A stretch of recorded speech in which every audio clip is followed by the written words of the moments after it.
واجبات، سنت اور مستحبات. اب آپ کا احرام مکمل. اب وہ چیزیں سن لیجیے آپ کہ جو احرام کے اندر حرام ہے اور احرام کے اندر مکروہ. بعض چیزیں ایسی ہیں جو بالکل حرام کر ہی نہیں سکتے اس میں، اور بعض چیزیں ایسی ہیں جو مکروہ ہیں. اب ان کا یہ سن لیجیے کون کون سی چیزیں ایسی ہیں جو بالکل حرام ہیں اور کون کون سی چیزیں ایسی ہیں جو مکروہ. حرام تو ہے احرام باندھنے کے بعد، جب آپ احرام یعنی آپ نیت کرتی تب آپ شمار کو احرام کرنا. اس وقت جب آپ نے احرام باندھ دیا اس کے بعد جماع کرنا اپنی بیوی سے، یا جماع کے لوازمات کتنے نہیں ہو، مطلب یہ کہ اس کو شہوت سے ہاتھ لگانا، اس کو کنار کرنا، یا کوئی اس قسم کی گفتگو کرنا خوش قسم کی، یہ سب چیزیں بالکل احرام کے اندر مطلقاً حرام ہے. حتیٰ کہ لڑائی اور جھگڑا کرنا کسی سے احرام پہننے کے بعد، لڑائی جھگڑا تو حرام شریف میں ویسے حرام ہے، ہر جگہ پر حرام ہے، وہ تو اس پاک زمین پر حرام ہے. یہ جائے کہ احرام باندھنے کے بعد تو یہ بالکل حرام ہو جاتا ہے.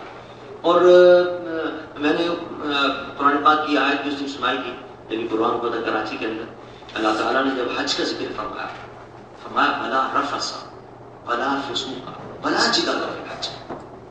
حج کی تعریف جب کی حضرت نے کہ تم پر میں نے حج کر دیا، فرض کیا، وہ قبول ہوا. حج کون سا؟ جس میں فسق و فجور نہ ہو. اب فسق و فجور یعنی برائیاں اور گناہ نہ ہو. اب گناہ کے اندر لڑائی جھگڑا خود آ گیا، لیکن لڑائی کا لانے علیحدہ ذکر فرمایا بلا جدالا. دیکھو جدال مت کرنا، لڑائی مت کرنا.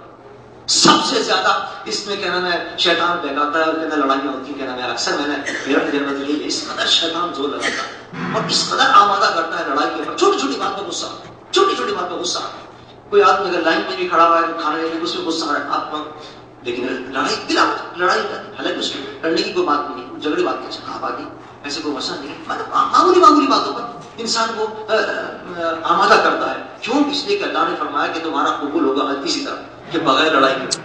اور وہ کہتا ہے لڑائی ڈلوا دو کیونکہ حج کے اندر تاکہ ساری محنت لگا دو. اتنی محنت کر کے آئے وہاں سے آپ کئی لاکھ روپے خرچ کر کے آئے، آپ کی محنت کتنی ہے. وہ اب مینا میں جائیں گے آپ مالدہ محنت، مزدلفے میں جائیں گے وہاں محنت، عرفات میں آپ جائیں گے کتنی محنت اٹھانی پڑے گی آپ کی. ساری محنت اتنی سے برباد ہوئی. آپ نے دو اس کو جناب 2-4 گاڑیاں دے دی، اس نے 2-4 آپ کو کپڑ رسید کر دی، رکھیے سارا کا سارا حج بیکار.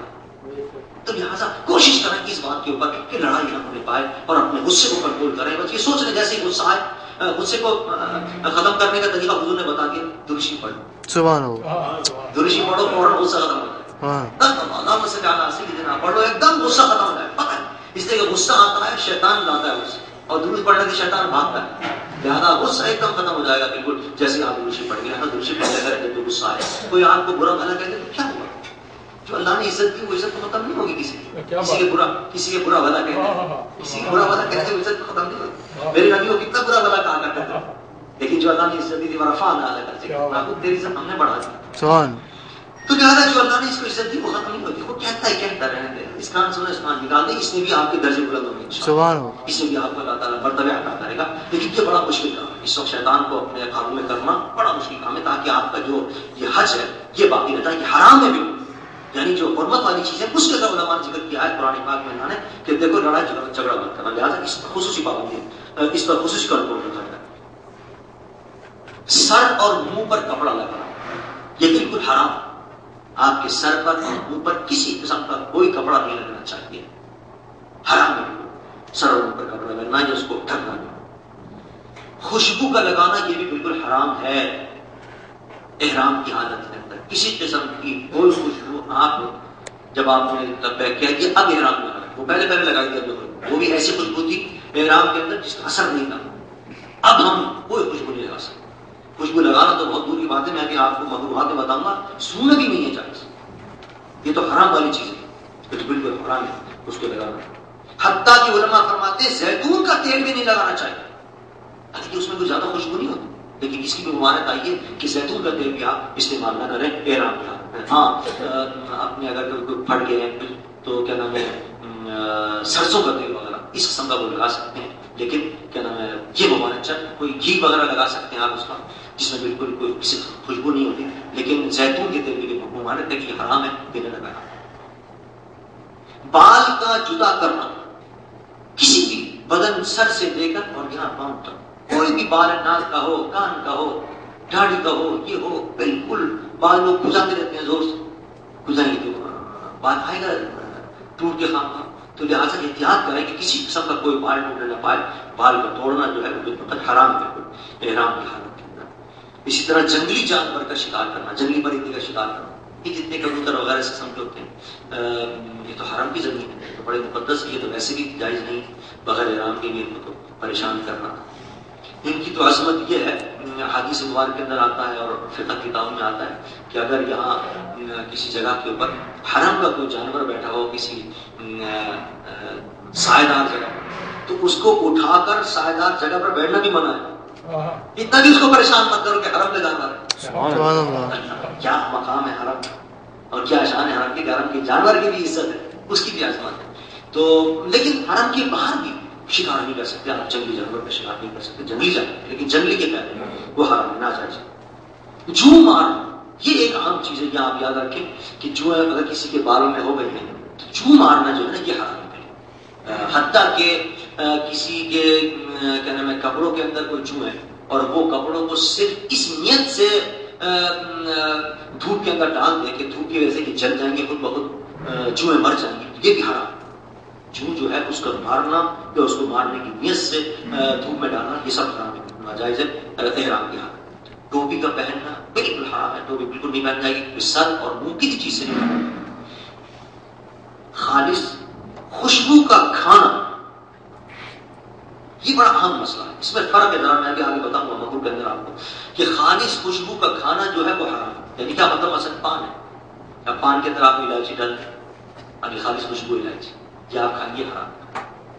لونگ ہے, یہ اس کے اندر بھی خوشبو ہوتی ہے. دال چینی ہے, اس کے اندر خوشبو, آپ دال چینی کھائیں پان وغیرہ کے اندر ڈال کے, یہ حرام ہے, بالکل ناجائز اس طرح کھائیں. ہاں اگر وہ چیز پک جائے, یہی آئے گا تفصیل یہی آگے آئے گا, اس قسم کی چیزیں خوشبو والی ہیں وہ اگر کھانے میں ڈال دی جاتی ہیں, کھانے میں پک جاتی ہیں, پھر اس کا جائز ہے, وہ کھانا جائے گا. لیکن ویسے خوشبو کا خالص کسی چیز میں ڈال کے پان وغیرہ کھانا وہ نہ چاہیے, یہ فرق ہے باریک اس میں.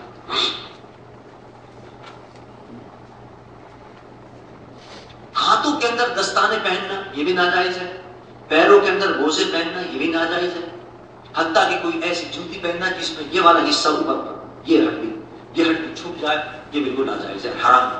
یہ ہڈی جو ہے یہ کھلے ہونی چاہیے, بھلے سے آپ کو سب کا جوتا پہنے یا چپل پہنے, لیکن جو اوپر والا جو حصہ ہے یہ کھلا ہوا رہنا چاہیے. لیکن یہ ایک مسئلہ سمجھنا چاہیے. بعض لوگ یہ سمجھتے ہیں کہ شاید اس کا ڈھکنا بھی منع, اس کا ڈھکنا منع نہیں. جسم کے اندر صرف دو چیزیں, ایک منہ یہاں تک اور ایک سر, اس کا ڈھکنا منع ہے. اس کو آپ ڈھک نہیں سکتے کسی کپڑے سے. لیکن یہ جو کیا نام ہے پیر ہے, اس کے اوپر اگر کپڑا وغیرہ کوئی پڑ جائے تو یہ منع نہیں. رات کو آدمی سوتا ہے, سردی بھی لگ رہی ہے, تو اگر کوئی آپ نے چادر ڈال دیا اپنے کپڑے پہ اپنے پیر کے اوپر, یا کوئی لحاف وغیرہ ڈال دیا یا کوئی کیا نام ہے کمبل وغیرہ ڈال دیا, تو پیر کے اوپر کپڑا ڈالنا منع نہیں. پیر کے اوپر کپڑا ہاں پہننا منع ہے. اگر آپ نے سردی کی وجہ سے موزے چڑھا لیے یہ منع, جرابیں چڑھا لی یہ منع, موزے چڑھانا جراب پہننا یہ منع ہے. البتہ پیر کے اوپر ڈھکنا منع نہیں. ہاں کیا نام ہے منہ اور سر کے اوپر ہر چیز ڈھکنا کپڑا وہ منع ہے. یہ تو ہے جناب حرام چیز. اب سنیے آپ مکروہات کون کون سے, یعنی وہ حرام تو نہیں, یعنی ناجائز تو نہیں ہے, لیکن مکروہ کے معنی یہ ہے کہ بہتر یہ کہ اس کام کو نہ کیا جائے. مثلا وہ کیا کام, وہ یہ ہے کہ ایک انسان, آج کل صابن ایسے چل گئے ہیں کہ جو بغیر خوشبو کے ہوتے, تو اب ایک انسان احرام کی حالت میں خوب مل مل کے اس سے رگڑ رگڑ کے اپنے بدن کو دھو رہا ہے اور میل نکال رہا ہے اس کو, تو یہ مکروہ. کیوں؟ اس لیے حدیث میں آتا ہے, حاجی کی تعریف حضور نے فرمائی ہے الشخص والطفل, کہ حاجی کی تعریف حضور نے یہ فرمائی ہے, حاجی وہ ہوتا ہے کہ جو بڑا گندا بال, بالوں میں اس کے کہنا میں مٹی پڑی ہوئی ہو اور میلا کچیلا ہو, یہ اللہ کو حالت پسند ہے. وہ تو رحمت چاہیے نا, میں تو رحمت اس کی اسی